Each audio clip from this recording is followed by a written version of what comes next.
और सबसे बड़ी कमजोरी एक तरीके से अगर देखा जाए तो कांग्रेस ही है। अगर कांग्रेस पार्टी मजबूत होती है तो इंडिया गठबंधन मजबूत होता है। नरेंद्र मोदी के खिलाफ बन रहा हर मोर्चा वो मजबूत होता है। और जहां जहां पर कांग्रेस गठबंधन में है, अगर कांग्रेस मजबूत होती है तो निश्चित तौर पर वहां पर बीजेपी को बड़ी आसानी से पटखनी दी जा सकती है। उदाहरण के तौर पर आप बिहार के चुनाव का नतीजा उठा करके देख लीजिए। बिहार के चुनाव के रिजल्ट उठा करके देखेंगे तो आपको तस्वीर समझ में आने लगेगी। प्रधानमंत्री नरेंद्र मोदी जी के गढ़ में घुस के सीधे तौर पर मोदी जी को ललकार डाला दोस्तों, या फिर यूं कहिए कि भारतीय जनता पार्टी की कमर को पूरी तरह से तोड़ने का काम अब कांग्रेस पार्टी ने शुरू कर दिया है। राहुल गांधी ने आर पार का सीधे तौर पर ऐलान कर दिया है और यह पहली आग की चिंगारी देखने को मिल रही है। उन्होंने सीधे तौर पर आर पार का ऐलान जिस तरह से किया है, उसके बाद से दावा यह किया जा रहा है कि राहुल गांधी ने मोदी की वो नब्ज पकड़ ली है जिसके जरिए से बार बार कांग्रेस पार्टी को हराया जाता था। वीडियो में आगे बढ़ूं उससे पहले मैं आप लोगों को बता दूं कि कौन सी नब्ज पकड़ी है। दरअसल कांग्रेस पार्टी ने ऐलान कर दिया है कि हम अब अपने आस्तीन के सांप को पकड़कर उनका फन कुचलने का काम करेंगे। हमारे साथ वरिष्ठ पत्रकार मौजूद है धर्मेंद्र सिंह, आप उनकी इस रिपोर्ट को देखिए। इंडिया गठबंधन की सबसे बड़ी ताकत और सबसे बड़ी कमजोरी एक तरीके से अगर देखा जाए तो कांग्रेस ही है। अगर कांग्रेस पार्टी मजबूत होती है तो इंडिया गठबंधन मजबूत होता है। नरेंद्र मोदी के खिलाफ बन रहा हर मोर्चा वो मजबूत होता है। और जहां जहां पर कांग्रेस गठबंधन में है, अगर कांग्रेस मजबूत होती है तो निश्चित तौर पर वहां पर बीजेपी को बड़ी आसानी से पटखनी दी जा सकती है। उदाहरण के तौर पर आप बिहार के चुनाव का नतीजा उठा करके देख लीजिए। बिहार के चुनाव के रिजल्ट उठा करके देखेंगे तो आपको तस्वीर समझ में आने लगेगी। राहुल गांधी एक नए प्लान पर काम कर रहे हैं और जिसको लेकर के दिल्ली में कांग्रेस मुख्यालय के अंदर मैराथन बैठकें हो रही है। कई कई घंटों की बैठकें हो रही हैं। 3 दौर की मीटिंगें हो चुकी हैं और राहुल गांधी एक नए प्लान पर काम कर रहे हैं। आपको याद होगा 1 महीने पहले मार्च में अभी राहुल गांधी गुजरात गए थे और गुजरात जाकर के राहुल गांधी ने कहा था कि हमारे पास में 2 तरीके के नेता हैं। एक वो नेता है जो जमीन से जुड़े हुए हैं, लोगों के साथ में रहते हैं, लोगों से कनेक्ट है उनका, और दूसरे वो नेता है जो है तो कांग्रेसी लेकिन मिले हुए हैं भाजपा के साथ। इसलिए उन नेताओं को बाहर करना है कि बाहर जाओ और बाहर जाकर के भाजपा के लिए काम करो, तब देखते हैं कि भाजपा तुमको कितना इनाम देती है। अब राहुल गांधी एक प्लान के तहत नीचे से कांग्रेस को मजबूत करना चाहते हैं, जड़ों को मजबूत करना चाहते हैं। और जाहिर सी बात है, कोई भी पेड़ चाहे कितना ही बड़ा क्यों ना हो, अगर उसकी जड़ें खोखली हो जाए या जड़ों में ही मट्ठा डाल दिया गया हो या दीमक लग गया हो उसमें, वो पेड़ मुरझा जाता है, खत्म हो जाता है।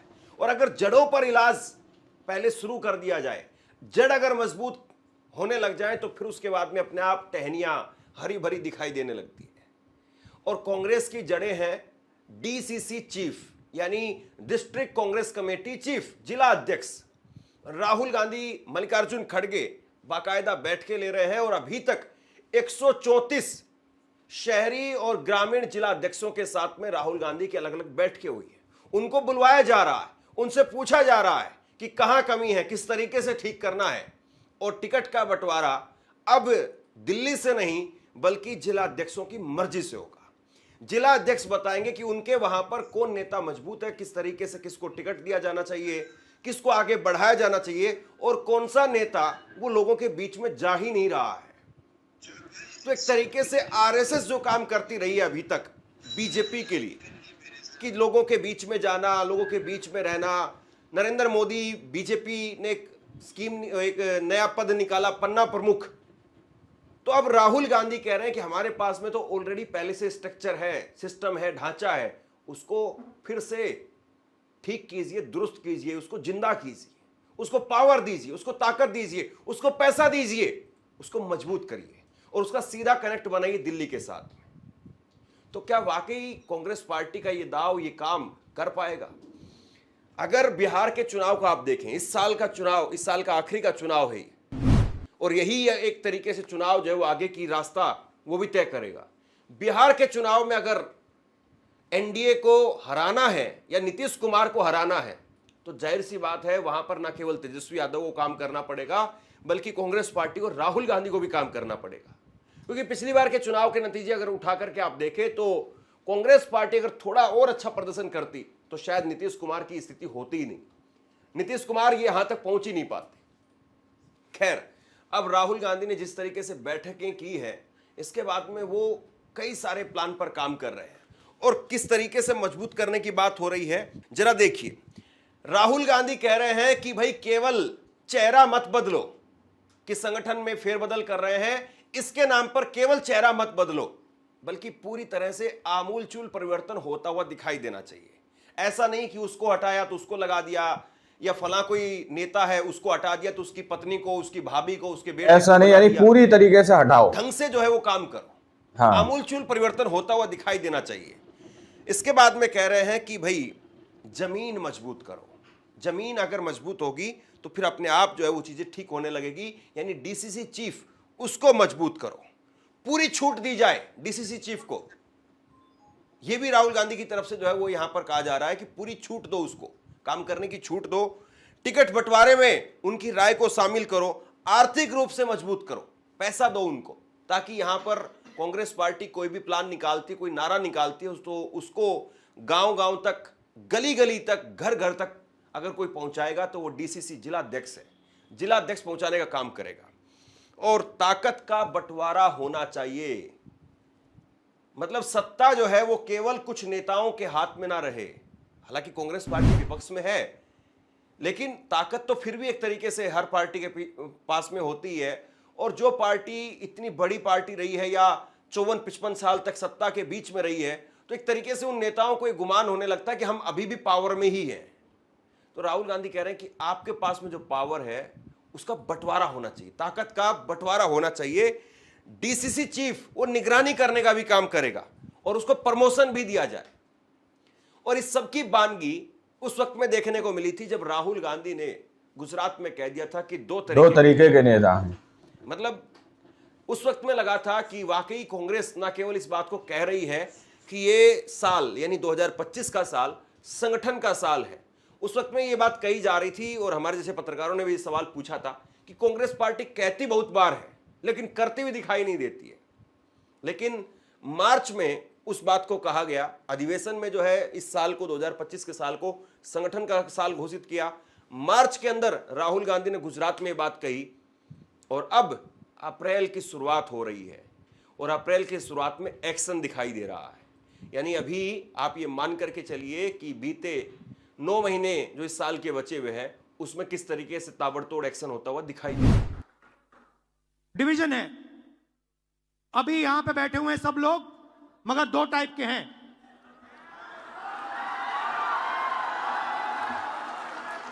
एक है जो जनता के साथ खड़ा है, जो जनता के लिए लड़ता है, जो जनता की इज्जत करता है और जिसके दिल में कांग्रेस पार्टी की विचारधारा है। और दूसरा है जो जनता से कटा हुआ है, दूर बैठता है, जनता की इज्जत नहीं करता है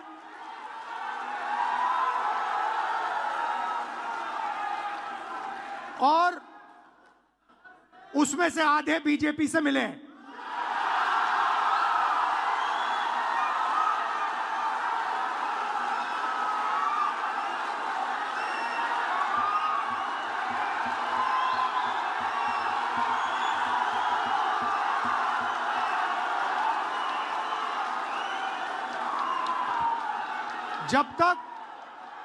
जब तक हमने इन दो को क्लियरली अलग नहीं किया, तब तक गुजरात की जनता हम में बिलीव नहीं कर सकती है।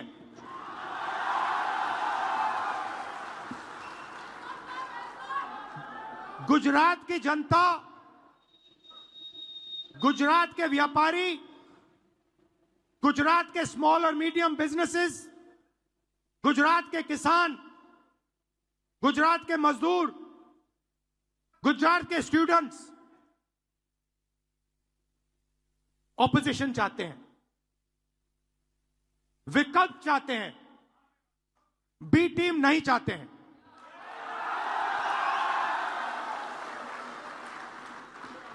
तो मेरी जिम्मेदारी। इससे पहले कांग्रेस में ऐसा एक लंबे अरसे तक देखा नहीं गया कि जिला अध्यक्षों की बैठक में राहुल गांधी बैठ रहे हो, गांधी परिवार जो है उसमें इंटरेस्ट दिखा रहा हो, या कांग्रेस अध्यक्ष खुद बैठ रहे हो। हालांकि कांग्रेस अध्यक्ष भी एक लंबे वक्त तक गांधी परिवार के पास में ही रहा, ये जो पद था। लेकिन अब मल्लिकार्जुन खड़गे आने के बाद उन्होंने वाकई इस पर काम करना भी शुरू किया, और अब बैठकें जो हो रही हैं उसमें मल्लिकार्जुन खड़गे भी नजर आते हैं, राहुल गांधी भी नजर आते हैं। पवन खेड़ा ने कहा कि अब हमने ताबड़तोड़ बैठकें की हैं, 7 राज्यों के जिला अध्यक्षों को हमने बुलाया। पिछले हफ्ते डीसीसीज की एक बैठक हुई थी, पहले चरण की बैठक थी। आज उसी श्रृंखला में दूसरे चरण की बैठक हुई, जिसमें महाराष्ट्र, मुंबई टेरिटोरियल कांग्रेस, रीजनल कांग्रेस, गुजरात, मध्य प्रदेश, छत्तीसगढ़, दिल्ली, राजस्थान, पंजाब और चंडीगढ़, तो 7 राज्य और एक रीजनल कांग्रेस कमेटी और एक टेरिटोरियल कांग्रेस कमेटी के जिलाध्यक्षों ने भाग लिया। इन तमाम राज्यों के पीसीसी के अध्यक्षों ने भी भाग लिया और प्रभारी महासचिव और इंचार्जेस ने भी भाग लिया। इस बैठक में 6 प्रेजेंटेशंस हुई मीडिया विभाग की तरफ से। दोस्तों, आप लोगों ने इस वीडियो को शुरू से आखिर तक देखा। वीडियो के अंदर साफ तौर पर बात की गई है कि किस तरह से राहुल गांधी कह रहे हैं कि उन्होंने अब जो है सीधे तौर पर छटनी करना शुरू कर दी, यानी कि पार्टी के अंदर ऐसे लोगों को छांटना शुरू कर दिया है जो पार्टी के अंदर रहकर हैं तो कांग्रेस पार्टी में, लेकिन काम दूसरी पार्टी के लिए करते हैं। तो मीडिया के अंदर ये बात कही जा रही है, क्या वाकई में भारतीय जनता पार्टी की कमर तोड़ने का काम किया जा रहा है, या फिर इससे भारतीय जनता पार्टी को काफी बड़े झटके लग सकते हैं दोस्तों, या फिर कुछ ऐसे लोग मौजूद हैं कांग्रेस पार्टी के अंदर जो कांग्रेस पार्टी के अंदर तो रहते हैं लेकिन काम भारतीय जनता पार्टी के लिए करते हैं, मोदी जी के लिए करते हैं। ये सवाल अपने आप में बहुत बड़े हैं और इससे कहीं ना कहीं आने वाले वक्त में बहुत बड़ा बदलाव देखने को मिलेगा। जैसा कि धर्मेंद्र सिंह ने बताया कि जब तक पेड़ की जड़ें मजबूत नहीं होती तब तक वो पेड़ सही तरीके से परवान नहीं चढ़ सकता। सेम कंडीशन यहाँ पर है, तो पेड़ों की जड़ों को मजबूत करने का काम राहुल गांधी करते हुए नजर आ रहे हैं। आप लोगों ने इस पूरी वीडियो को देखा, सर आप लोग इस रिपोर्ट के बारे में क्या सोचते हैं, क्या समझते हैं, अपनी राय कमेंट सेक्शन में जरूर दीजिएगा। मिलता है अगली वीडियो में, जब तक के लिए जय हिंद, जय भारत।